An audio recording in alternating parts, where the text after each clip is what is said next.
வணக்கம். சின்னஞ்சிறு கண்ணசைவல் சங்கரேஸ்வரி. அத்தியாயம் 13. அதிகாலை பொழுதில் பரபரப்பாக கிளம்பிக் கொண்டிருந்த தன் மகன் இளஞ்செழியனை கண்ட ரத்னா அவன் அருகில் வந்தார். அம்மா, நான் மும்பை போகணும், எனக்கு ஆடிட்டிங் இருக்குல்ல, கேன்சல் பண்ணிட்டேம்மா என்க. என்னடா கண்ணா, வந்த ஒரு நாள்ல கிளம்புற, ஒரு வாரம் இருப்பேன் தானடா சொன்னேன். ஆமாம்மா, நான் திடீர்னு வேலை வரும்னு நான் நினைக்கலையே என்றவன் தன் உடைகளை எடுத்துக்கொண்டு வேகமாய் குளியலறைக்குள் நுழைய, அவன் கிளம்புவதற்குள் அவனுக்கு உணவினை தயார் செய்ய புலம்பியவாறு சமையலறைக்குள் நுழைந்தார் ரத்னா. இளஞ்செழியன் கிளம்பி தன் லக்கேஜை எடுத்துக்கொண்டு கீழே வர, அதே நேரம் தன் மனைவியை அழைத்து கொண்டு தன்னறையிலிருந்து வெளியே வந்தான் யாழ்வேந்தன். தன் தம்பியை கண்டவன், என்னடா இது, அதுக்குள்ளே கிளம்புற போல, என்னாச்சு திடீர்னு கேட்டவாறு அவன் அருகில் வர, முக்கியமான ஆடிட்டிங் அண்ணா, நான் சீக்கிரம் கிளம்பணும், சாரி அண்ணா, சாரி அண்ணி.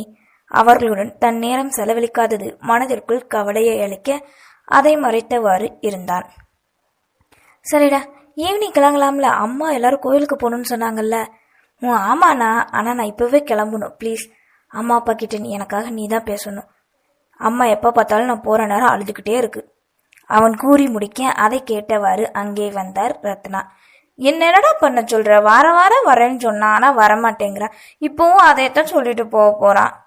ஐயோ என் செல்ல அம்மா, ஒண்ணு பண்ணே, நீ வேணா என் கூடவே வந்துறே, தன் அன்னையின் கன்னத்தை கிள்ளியவாறு கூறினாள். போடா, உன் கூட வந்துட்டா என் புருஷனை யாரு வாக்குறது, நீ முதல்ல சீக்கிரம் இங்க வரப்பாரு. அப்போ பையனை விட உனக்கு உன் புருஷன் தான் முக்கியம். ஆமாடா, என் கடைசி காலம் வரைக்கும் எனக்கு அவரு தானே தோண. தன் சின்ன மகனின் தலையை வருடியவாறு உரைக்க, எங்கோ ஆரம்பித்து எதையோ பற்றி பேசிக் கொண்டிருக்கும் அவர்களின் பேச்சினை கேட்டவாறே நின்றிருந்தாள் சுருக்கீர்த்தி. ரத்னா, மருமகளை கூட்டிட்டு வா, பூஜை ரூம்ல விளக்கேத்திடலாம், அப்புறம் சின்னவனுக்கு லேட் ஆகுது பாரு, சீக்கிரம் என்றவாறு திருமுருகன் வர, சரிங்க என்றவர் தன் மருமகளை அழைத்து கொண்டு பூஜை அறைக்குள் செல்ல அவர்களின் பின்னே மற்ற மூவரும் சென்றனர். தன் மாமியாரின் உதவியால் விளக்கேற்றியவள் பெரியவர் இருவரின் காலிலும் விழுந்து ஆசீர்வாதம் வாங்கி கொண்டாள். அதன் பின் அனைவரும் ஒன்றாக அமர்ந்து உணவு உண்டு முடிக்க தன் தம்பியை அழைத்து கொண்டு ஸ்டேஷன் சென்றான் யாழ்வேந்தன். கிளம்பும் அவசரத்தில் வளர்மதியை பார்க்குக்கு வரச் சொன்னதை கூட மறந்தவன். அவளோ அங்கே தன்னவனின் வருகைக்காக காத்து கொண்டிருந்தாள். சந்தோஷமாக கிளம்பி வந்த வளர்மதி அவனுக்காக காத்திருக்க, நேரம் செல்ல யாழ்வேந்தன் வராமல் போகவே அவனுக்காக அழைத்தாள். அவனோ மொபைல் சைலண்டில் போட்டிருக்க, அவள் அழைத்தது தெரியாமல் போக அழைத்து அழைத்து ஓய்ந்து போனாள். அவனாக அழைத்து மன்னிப்பு கேட்கும் வரை தான் அழைக்க கூடாது முடிவு செய்தவள் கல்லூரிக்கு சென்றாள்.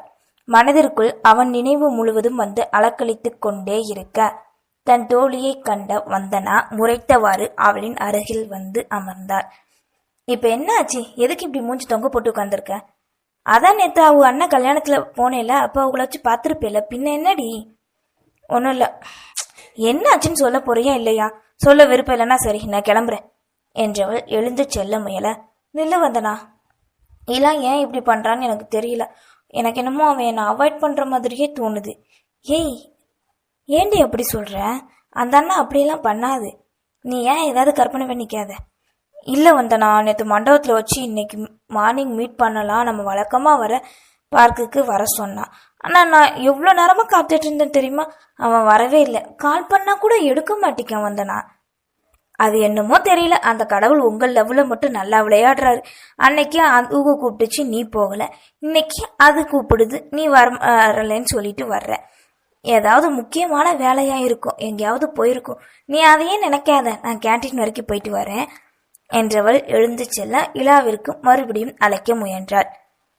அவனுக்கு அழைத்து தோற்று போக, முன்பெல்லாம் அவன் அழைக்கும் போது தான் எடுக்காததை நினைத்தவள் இப்போது தான் அழைக்கும் போது அவன் எடுக்காதது மனதிற்குள் வலிக்க வேண்டுமென்றே அவன் செய்வது போலே நினைத்தாள்.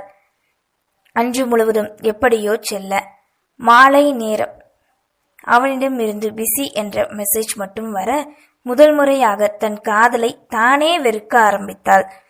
இரவு உணவனை அனைவரும் சேர்ந்து முடிக்க தன் மனைவியை அழைத்து கொண்டு தன் அறைக்குள் நுழைந்தான் யாழ்வேந்தன்.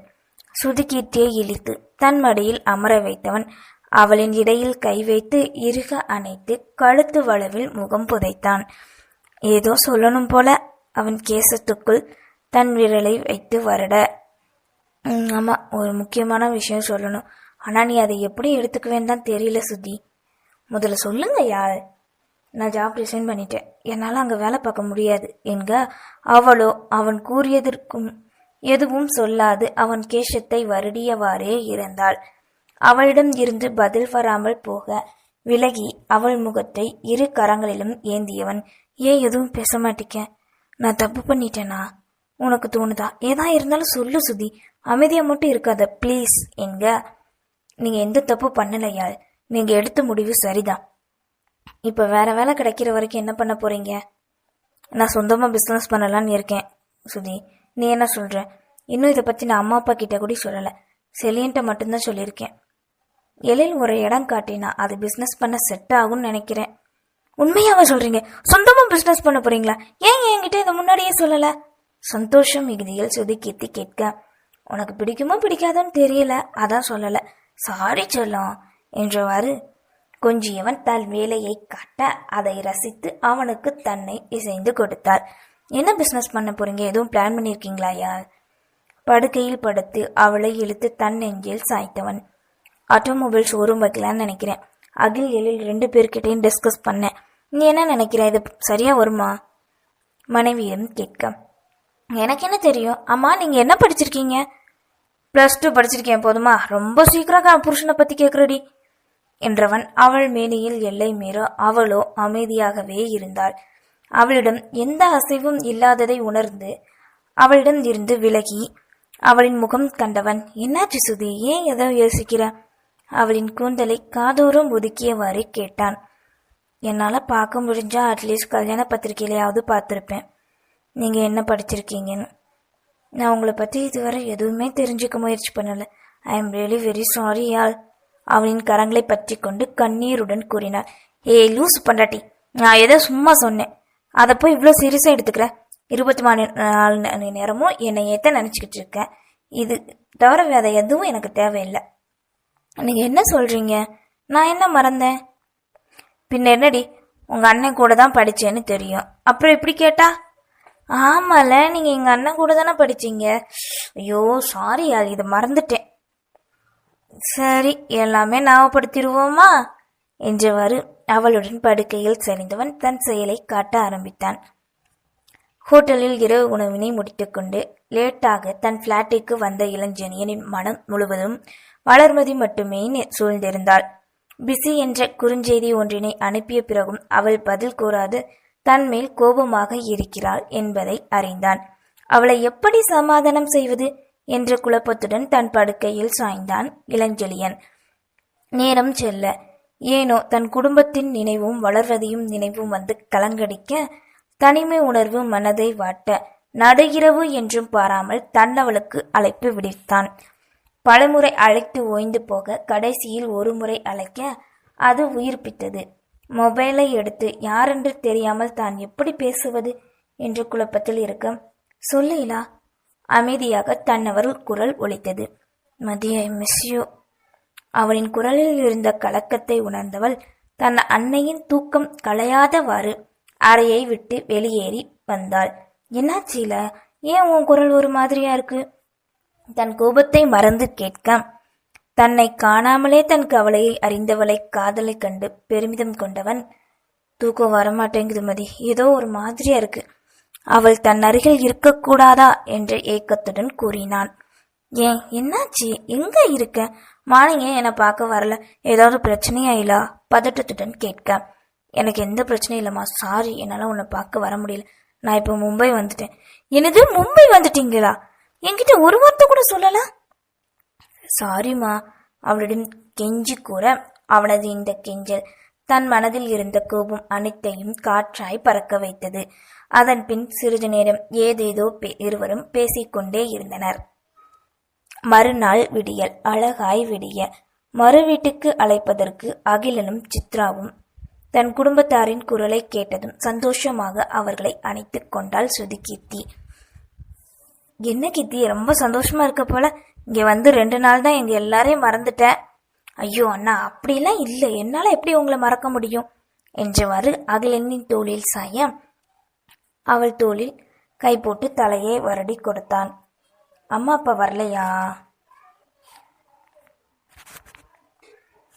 அம்மா அப்பா வரலையா? இன்னும் கோவமாக தான் இருக்காங்களா? ஏதோ முக்கியமான வேலை இருக்குன்னு சொன்னாரு, அதான் வரலம்மா. தன் கணவரை விட்டு கொடுக்காமல் பேசினாலும் அங்கிருந்த அனைவருக்கும் அவர் மனதில் என்ன எண்ணம் இருக்கிறது என்பது புரிந்தது.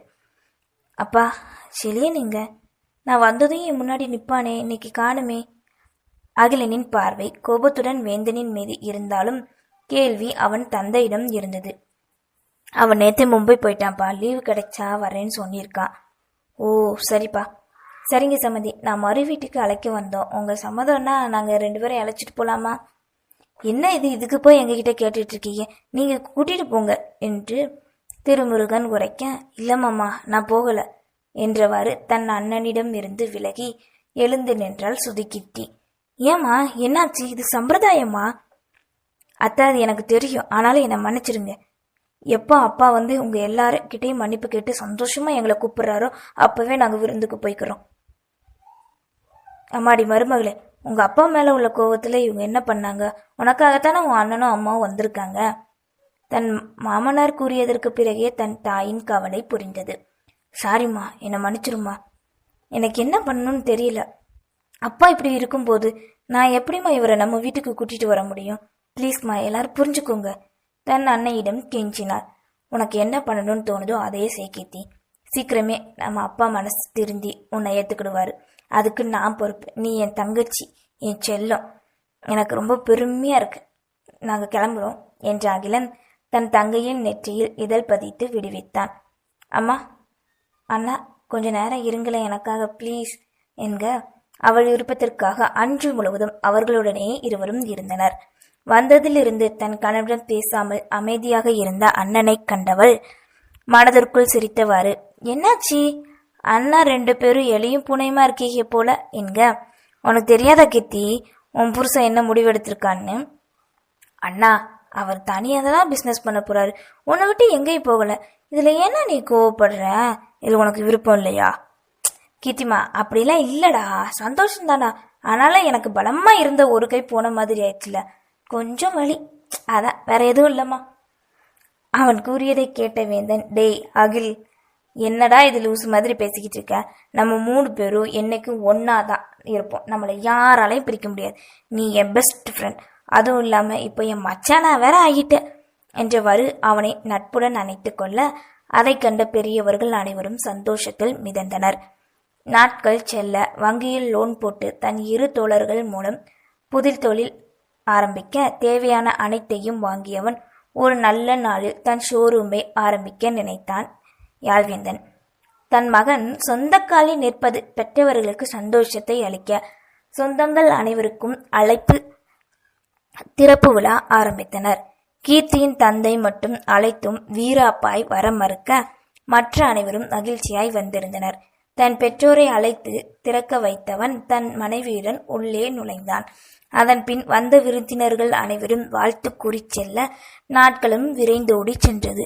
புது தொழிலில் முதலில் திணறியவன் பின் மெல்ல சமாளித்து முன்னேறினான். தன் மகனுக்கு உதவியாய் திருமுகனும் அடிக்கடி ஷோரூம் வர தன் தந்தையின் உதவியை பலமாய் கருதியவன் தன் குடும்பத்திற்கு மூத்தவனாய் அவர்களை காத்து வந்தான். சுதியின் கட்டளைப்படி மதிய உணவிற்கு வீட்டுக்குள் வர வீக்கெண்டில் அவளை எங்கேயாவது வெளியே அழைத்துச் சென்றான். அடிக்கடி அகிலன், எழில், செலியன் மூவரும் வந்து செல்ல அதை கண்டு பெரியவர்கள் அனைவரும் நிம்மதியாக இருக்க சந்தோஷமாக அனைவருமே வாழ்ந்து வந்தனர். எழுந்ததில் இருந்து நிம்மதியின்றி எதையோ நினைத்து தவித்துக் கொண்டிருந்த தன் மனைவியை கண்ட திருமுருகன் கிளம்பியவாறே அவளின் அருகில் வந்தார். என்னாச்சு ரத்னா, ஏன் ஒரு மாதிரியா இருக்க? என்னன்னு தெரியலங்க, காலையில இருந்து கண்ணு துடிச்சுக்கிட்டே இருக்கு, ஏதோ தப்பு நடக்க போற மாதிரியே தோணுதுங்க.